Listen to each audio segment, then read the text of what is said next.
राष्ट्रवादी जनलोक party का राष्ट्रीय संयोजक और आज हम लोग झज्जर में यहाँ मौजूद हैं। मेरे साथ हमारे आरजेपी के लीगल सेल के अध्यक्ष श्री एडवोकेट पदम सिंह चौहान जी भी मौजूद हैं और युधिष्ठर सिंह जी जो हमारे पार्टी के महासचिव हैं, हमारे परवीन चौहान जी जो हमारे ज़िला झज्जर के वरिष्ठ पदाधिकारी हैं और बादली हल्के के अध्यक्ष हैं, हमारे जो है फौजी साहब भी मौजूद हैं जो कि बादली हल्के के प्रभारी हैं और भी हमारे सज्जन जी हैं भिवानी से हमारे जिला अध्यक्ष।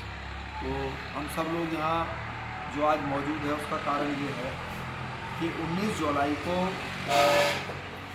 कैथल के अंदर राजपूत समाज एक मुद्दे को लेकर इकट्ठा हुआ था, जिस पर भाजपा की सरकार ने जो क्षत्रिय समाज के बुजुर्ग थे, जो युवा थे, उनके ऊपर लाठीचार्ज किया और आंसू गैस के गोले छुड़वाए, उनको कस्टडी में लिया। और हमारी सिर्फ एक जायज़ मांग ये थी कि जो भाजपा कई वर्षों से इतिहास चोरी कर रही है उस पर पाबंदी लगाए, लगाम लगाए और जो क्षत्रिय मिहिर भोज सम्राट मिहिर भोज हैं, जो उनकी जो जाति सूचक लगा के जो उनकी मूर्ति लगाई जा रही है वो ना लगाई जाए। तो जब हमने ये डिमांड की तो भाजपा की सरकार ने एक समाज का फेवर करते हुए राजपूत समाज के ऊपर अत्याचार किया और लाठीचार्ज कराया। उसके परिणाम स्वरूप पूरे हरियाणा के अंदर आक्रोश के तहत गांव-गांव में होर्डिंग बैनर पोस्टर लगाए गए कि बीजेपी के नेता हमारे गांव में वर्जित हैं। उसी मुहिम को आगे बढ़ाते हुए आने वाली 18 अक्टूबर बुधवार को हुड्डा ग्राउंड कैथल में एक कार्यक्रम समाज की ओर से किया जा रहा है जिसका नाम महाकुंभ हमने दिया है, जिसमें लाखों की संख्या में हरियाणा और आसपास के राज्य से राजपूत समाज के लोग और 36 बिरादरी के वो भाई भी एकत्रित होने जा रहे हैं जो भाजपा की इस गलत रणनीति और नीति के कारण परेशान है। क्योंकि जो भाईचारा राजपूत समाज का 36 बिरादरी से था, इस बीजेपी के गलत नीतियों के कारण जो है वो खराब हो रहा है। तो बहुत पीड़ा समाज के अंदर है।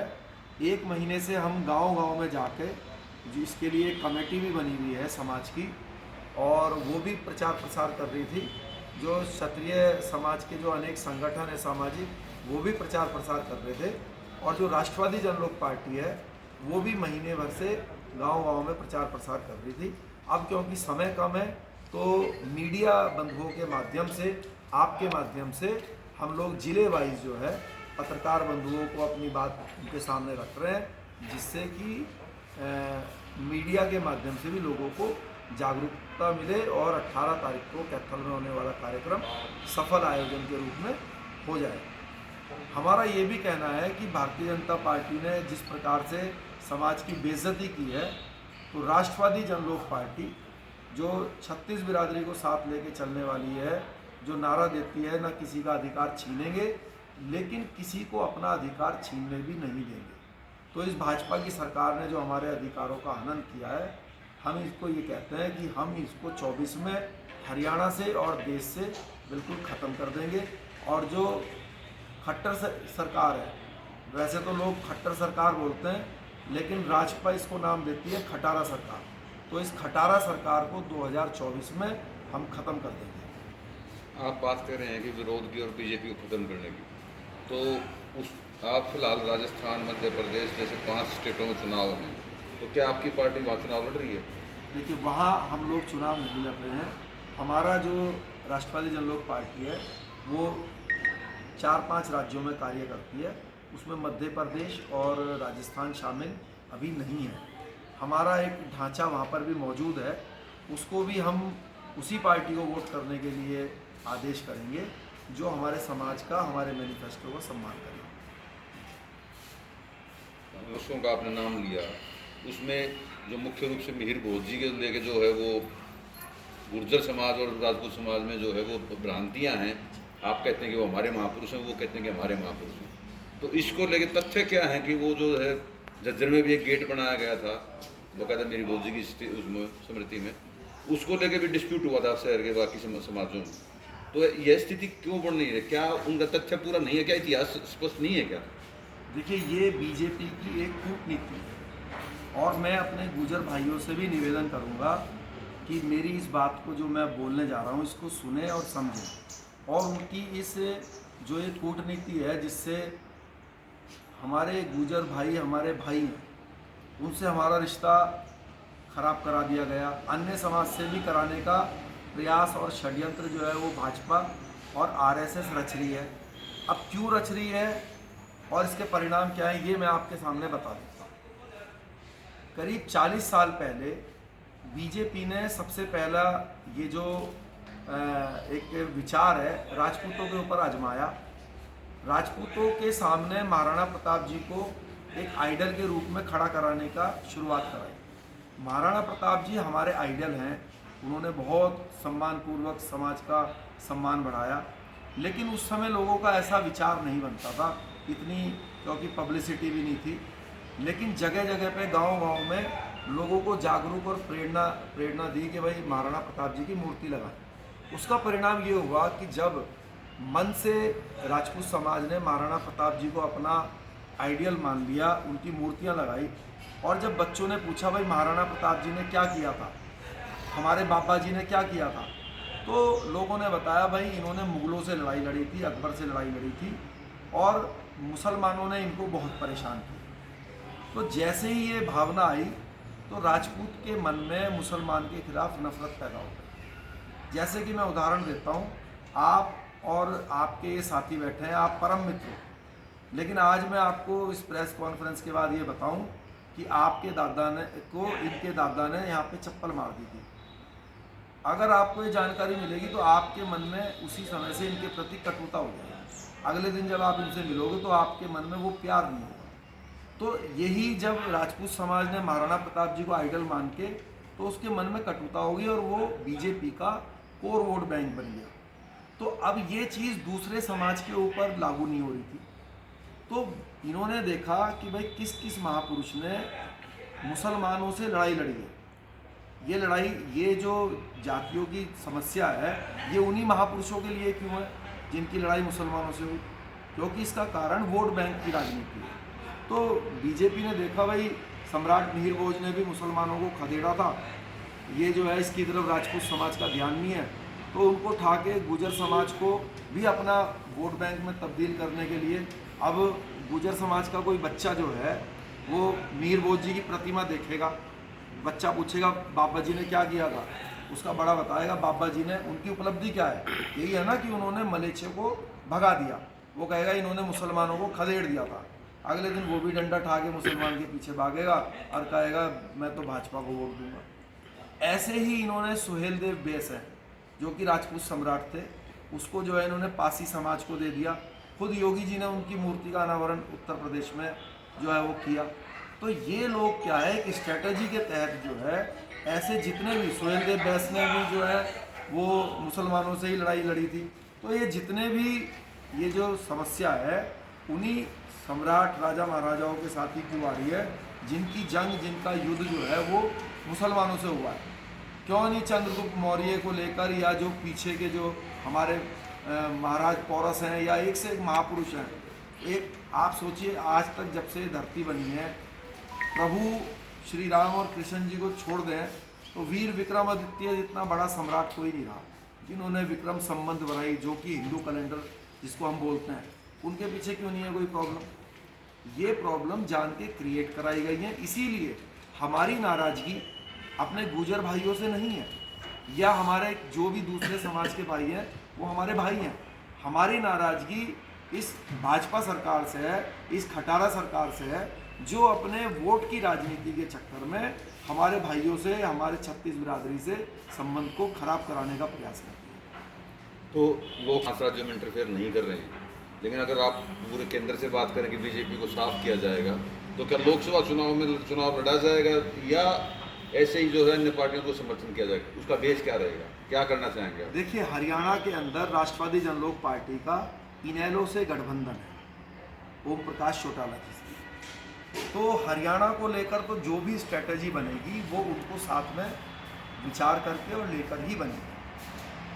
जो दूसरे राज्य हैं जहाँ पर हम काम करते हैं, जिसमें बिहार है, उत्तराखंड है, उत्तर प्रदेश है, दिल्ली का कुछ पार्ट है, तो इन राज्यों में जो हमारी स्ट्रेटजी होगी, अगर मान लीजिए कल को इनेलो और राजपा इंडिया गठबंधन में जाती है तो हम उनका सहयोग करेंगे, और अगर हम लोग दूसरे गठबंधन में जाते हैं तो उनका सहयोग करेंगे। लेकिन एक बात बिल्कुल स्पष्ट है कि हम ने ये झंडा सिर्फ सत्ता को हासिल करने के लिए नहीं बनाया। हमारा एक मैनिफेस्टो है, राजपा का एक विचारधारा है, और वो सिंपल सी बात है, वो विचारधारा ये है कि 36 बिरादरी को उसके अधिकार मिले, ना किसी का अधिकार छीनेंगे, ना किसी को अपना अधिकार छीनने देंगे। तो हम जिसको भी समर्थन करेंगे उससे हमारी यही बात है कि भाई आप हमारा अधिकार दो, और जो आपका बनता है वो आप बड़े राज्यों को क्यों छोड़ रहे हैं? क्या डायरेक्ट बीजेपी से दुश्मनी नहीं लेना चाहते, उसको छोटे राज्यों में उड़ जाकर बड़े में रिलीफ देना चाह रहे हैं? नहीं, देखिए, अभी जो आपने तो वही क्वेश्चन पूछ लिया जो अभी नड्डा साहब ने कहा कि भाई हम तो इन क्षेत्रीय दलों को ही ख़त्म कर देंगे, और रिलीफ की तो कोई बात ही नहीं है। देखिए, आपको मैं बता दूं कि हर पार्टी का अपना एक वोट बैंक होता है, और हमारी जो राष्ट्रीय कार्यकारिणी की जो टीम है उसने ये 1 साल पहले फैसला किया था कि जब तक हम हरियाणा सरकार में और बिहार सरकार में अपनी हिस्सेदारी तय नहीं कर लेंगे तब तक हम दूसरे राज्यों में जो है पैर नहीं बढ़ाएंगे, क्योंकि हमारे युद्ध तब तक ही लड़ना चाहिए जब आपके पास जितने साधन हैं, जितने एसेट्स हैं, उसको विचार और ध्यान में रखकर ही युद्ध में शामिल होना चाहिए। तो जो हमारे पास साधन है, अभी जितने हमारे पास संसाधन हैं, तो उस अनुसार हम अपना काम जो है हरियाणा में और बिहार में और जहाँ पर हम काम कर सकते हैं वहाँ पे हम कर रहे हैं। तो इन राज्यों में करेंगे। मैंने आपसे बताया ना कि आप विधानसभा चुनाव की, जी हाँ, ये 5 राज्य नहीं, विधानसभा में जरूर करेंगे। अभी मैंने आपसे बताया हमारा संगठन का ढांचा राजस्थान और मध्य प्रदेश, छत्तीसगढ़ सभी जगह मौजूद है। अभी वो हमसे पूछ भी रहे हैं कि हमें किस तरफ जाना है, तो अभी ये तय हो जाएगा। समाज का रुख भी हम देख लेंगे। बीजेपी ने तो हमें परेशान किया ही है, लेकिन कांग्रेस भी कोई दूध की धुली नहीं है। तो अभी जो हमारे, मैंने जैसे बताया कि हमारी एक विचारधारा है, जो उसमें हमें सहमति प्रकट करते दिखेगा, उन राज्यों में हम उनका साथ देने की बात रखेंगे। तो क्या क्षेत्रीय दलों को समर्थन करने, जिस तरह आपने यहाँ दलों को किया है, इसी तरह अगर राजस्थान में हम हनुमान बेनीवाल की बात करें, वो क्षेत्रीय नेता हैं, क्या आप उनका समर्थन वहाँ करेंगे? या मध्य प्रदेश में कोई ऐसे ही क्षेत्रीय नेता और हों, क्या उनका समर्थन करेंगे ताकि क्षेत्रीय पार्टियाँ कमजोर ना हों? देखिए, पहली बात तो मैं आपको बता दूं कि नड्डा जी का जो ये बयान है कि हम क्षेत्रीय दलों को ख़त्म कर देंगे, ये एक बच्चे जैसा बयान है।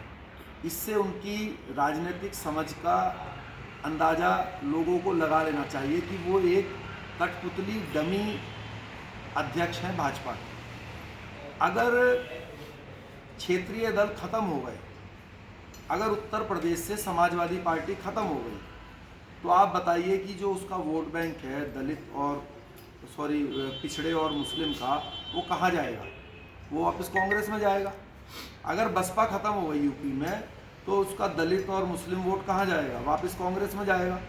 तो अगर वो कांग्रेस में वापस चला गया वोट बैंक, और ये क्षेत्रीय दल खत्म होने के कारण, तो कांग्रेस तो पूरी दोबारा से खड़ी हो जाएगी यूपी में और बीजेपी को हरा देगी और बीजेपी को ही ख़त्म कर देगी। तो जिस अध्यक्ष को ये समझ नहीं है कि क्षेत्रीय दल खत्म होने से कांग्रेस दोबारा से वहाँ पर रिवाइव हो जाएगी और सत्ता में आ जाएगी, ये तो बीजेपी की ही रणनीति थी। जो बीजेपी के असली चाणक्य हैं राजनाथ सिंह जी और अमित शाह जी, ये तो उन्हीं की 25 साल की रणनीति है कि कांग्रेस के वोट बैंक से पिछड़ों की, दलितों की अलग अलग राजनीतिक दल बनवाओ, जिससे कि कांग्रेस का वोट बैंक इन दलों में कन्वर्ट हो जाए, जो कि यूपी में, बिहार में, जहाँ पर भी आप क्षेत्रीय दल देखेंगे वहाँ पे कांग्रेस की कोई हैसियत नहीं बची, क्योंकि कांग्रेस का सारा वोट बैंक उधर चला गया। और इसके पीछे बीजेपी और आरएसएस की ये 25-30 साल की रणनीति थी। कांग्रेस कायदे में कांग्रेस को ये बात बोलनी चाहिए कि हम क्षेत्रीय दलों को ख़त्म कर देंगे, क्योंकि जब क्षेत्रीय दल खत्म होंगे तभी कांग्रेस वहाँ पर उभरेगी। तो मुझे तो ऐसा लग रहा है कि जेपी नड्डा जी शायद कांग्रेस से मिल गए हैं और कांग्रेस के रणनीति पर काम कर रहे हैं, कांग्रेस के बहकावे में आके। बीजेपी की सीधी पॉलिसी है कि कांग्रेस के अंदर से अलग अलग जो उसका वोट बैंक है उसके अनेक राजनीतिक दल बनाओ, और उनको जो वोट डायरेक्ट नहीं मिलती को बीजेपी को, जब वो राजनीतिक दल बना के 2 सांसद 4 सांसद वो जिता लें तो उनको अपने एनडीए का हिस्सा बनाए।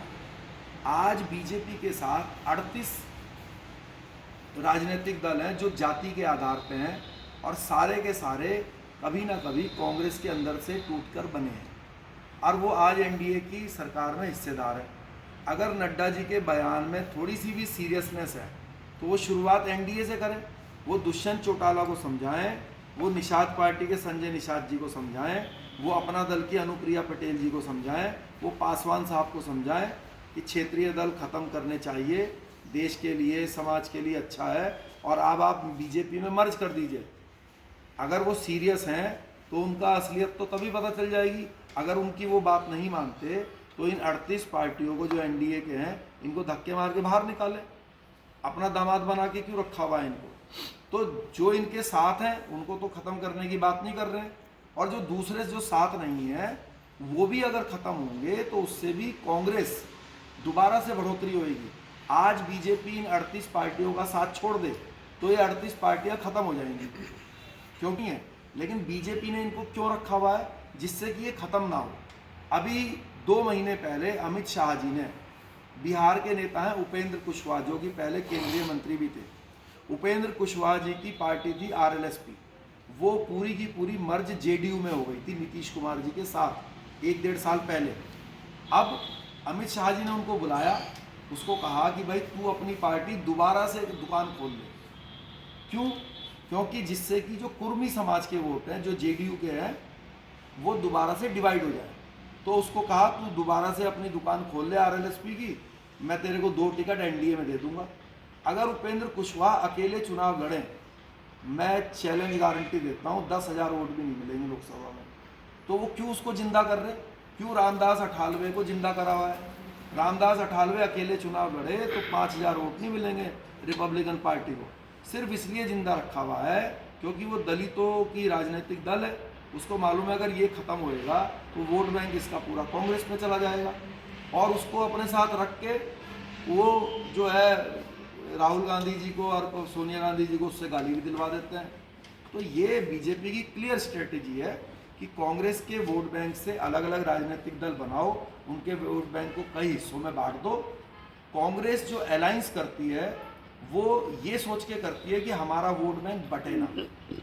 बीजेपी जिससे अलायंस करती है वो ये सोचती है कि भाई ये वोटर तो हमें मिलता नहीं है, मुस्लिम तो वोट हमें मिलता नहीं है, लेकिन निषाद पार्टी को थोड़ा मुस्लिम वोट मिलता है, तो ये हमारे इस माध्यम से ये हमें ये वाला वोट भी हमारे साथ आ गया। तो बीजेपी करती है कि जो उसका वोटर नहीं है उसका उस पार्टी को अपने साथ जोड़ती है, और कांग्रेस की ये करती है कि भाई हमारा वोट बैंक बढ़ जाएगा अगर हम अलग अलग चुनाव लड़ेंगे। तो वो अलग अलग चुनाव क्यों नहीं लड़ते? इसीलिए तो क्योंकि वो सेम वोट बैंक से बनी हुई है, अगर अलग लड़ेंगे वोट बैंक बढ़ जाएगा। बीजेपी इस बात से क्यों नहीं लड़ती? अगर बीजेपी ने इन 38 को निकाल भी दिया तो बीजेपी के वोट बैंक पे थोड़ी ना कोई फर्क पड़ता है। आज आम आदमी पार्टी है, आम आदमी पार्टी ने जहाँ पर भी चुनाव लड़ा बीजेपी का थोड़ी ना कुछ बिगड़ा वहाँ पर। बीजेपी का वोट प्रतिशत तो उतना ही है। आम आदमी ने, अरविंद केजरीवाल जी ने सारा वोट खाया कांग्रेस का। तो अगर अरविंद केजरीवाल जी की पार्टी आज बंद हो जाए तो सारा वोट वापस कांग्रेस पे चला जाएगा। दिल्ली के अंदर सारा वोट बैंक अरविंद केजरीवाल के पास ही तो है कांग्रेस का। आज अरविंद केजरीवाल जी आम आदमी पार्टी बंद कर दें तो सारा वोट कहाँ जाएगा बताओ? वापस कांग्रेस में ही तो जाएगा। तो क्या नहीं आम आदमी पार्टी बनाई, बस ये है कि ज़्यादा दूध पिला दिया तो वो फन वही मारने लगा था, और कोई बात नहीं है। अन्ना जी को लेके बेचारे आरएसएस वाले आए थे, मोदी अपना केजरीवाल जी के बगल में बैठा दिया था कि भाई शीला दीक्षित हट नहीं रही थी उनसे, 20 साल से बैठी थी कुर्सी पर, तो वो जो है उनसे तो हट नहीं रही थी। ये तो षड्यंत्रकारी हैं, डायरेक्ट नहीं लड़ते, इनडायरेक्ट लड़ते हैं।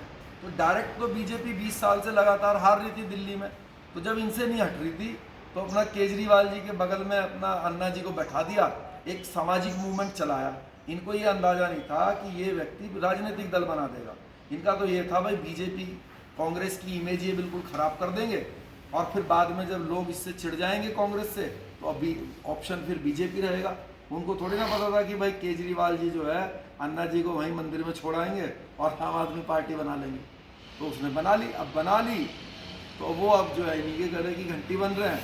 तो अब जो है ये सिर्फ पार्टी को उतना ही बढ़ाते हैं जितना सिर्फ कांग्रेस को नुकसान करें, इतना आगे नहीं बढ़ने देते कि वो इन्हीं को सत्ता इनसे ही छीनने की तरफ बढ़ने लग जाए। अब समाजवादी है, बसपा है, बहुजन समाज पार्टी बसपा कभी कभी बीजेपी को चैलेंज कर देती है, सत्ता में भी आई यूपी के, तो उसके लिए उन्होंने क्या रणनीति अपनाई कि उधर रावण के ऊपर हाथ रख दिया कि थोड़ा बसपा का वोट बैंक डिवाइड कर दे। अब चंद्रशेखर रावण मान लीजिए 5000 वोट लाएगा तो किसके हिस्से से आएंगे? बसपा के हिस्से से आएंगे ना। तो बीजेपी को क्या नुकसान है? वो तो चंद्रशेखर के ऊपर हाथ रखेगी कि तू और ले, पैसे भी ले और खूब गाली भी हमें दे, पैसे भी ले, ओवैसी को कहेंगे ले 100 करोड़ ले और गाली मोदी जी को दे। अब जब वो गाली मोदी जी को देगा लेकिन वोट कहाँ से लेगा? वोट तो समाजवादी और कांग्रेस की लेगा। तो ये राजनीति है और बीजेपी इसको समझती है, इस रणनीति को, और 25-30 साल से इस पर काम कर रही है। दुर्भाग्य यह है कि कांग्रेस राजनीतिक रूप से उतनी समझ नहीं रखती जितनी बीजेपी और आरएसएस की समझ है। जिस दिन तो वो अपनी रणनीति में सुधार, हम लोगों को जो है हर सीट पर बहुत अच्छा मत प्रतिशत मिला था। आपको बता दूं दादरी में तो हमें कांग्रेस से ज़्यादा वोट मिले थे, और आपके इनेलो होगी, बसपा हो गई, आम आदमी होगी, इन तीनों के आप सबके वोट जोड़ लेंगे तो उससे दुगने वोट हमें मिले थे जिस भी सीट पर हम चुनाव लड़े थे। भवानी खेड़ा में हमें जो है 10,000 प्लस वोट मिले थे। हम जो है नीलो खेड़ी में जो बीजेपी चुनाव हारी वो हमारे कारण ही हार गए थे, उनके प्रत्याशी, हमें वहाँ पर भी करीब 9,000 वोट मिले थे।